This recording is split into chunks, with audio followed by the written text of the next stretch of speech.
আসসালামু আলাইকুম। আমি আর আমার বন্ধু চলে এসেছি একটা জমির এখানে। এখানে এক আঙ্কেল জমিতে সার দিচ্ছে এবং আগাছা পরিষ্কার করতেছে। আঙ্কেল ঘুরে ঘুরে ওই যে সারা জমিতেই পুরো জমিতেই সার দিচ্ছে এবং আগাছা পরিষ্কার করতেছে। একবারে দুপুরের টাইমে প্রচণ্ড রোদ এবং বাতাস আছে অনেক, সেজন্য খুবই ভালো লাগতেছে। রৌদ্র হলেও বাতাস আছে, সেজন্য তেমন একটা সমস্যা হচ্ছে না, রৌদ্রটা গায়ে লাগছে না।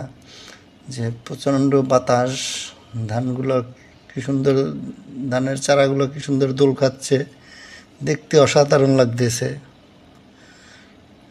এবারে খুবই অসাধারণ লাগতেছে আমার কাছে। আবহাওয়াটা অনেক পরিষ্কার এবং ভালো। জমিতে পানি সেচ দিচ্ছে, যে ড্রেন কাটা এক জমি থেকে অনেক দূরে জমিতে পানি দেওয়ার জন্য ড্রেন কেটে রাখছে। আঙ্কেলে সারা জমিতেই আর কি ঘুরে ঘুরে ঘুরে ঘুরে সার দিচ্ছে। জমির পাশে একটা ডোবাও আছে, ওই ডোবা থেকে পানি দিচ্ছে। এক ছোট ভাই সাইকেল নিয়ে আসছে। একবারে অসাধারণ একটা পরিবেশ, খুবই চমৎকার লাগতেছে। পরিবেশটা খুবই সুন্দর। মাঠে দুইটা তালগাছ দাঁড়িয়ে আছে। তালগাছ দুটো দেখতে অসাধারণ লাগতেছে।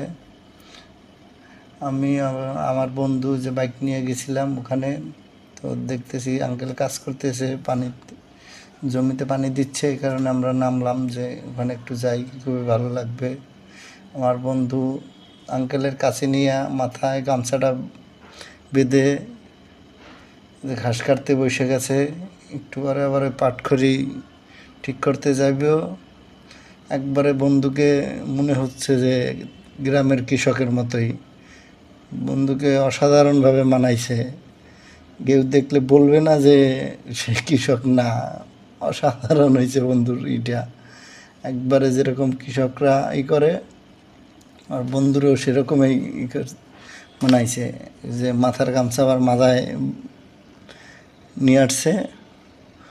অসাধারণ। বন্ধু তো পাটখড়ি দাঁড়া করে রাখতে পারতেছে না, পড়ে যাচ্ছে, বাতাস তো, তাই থাকতেছে না।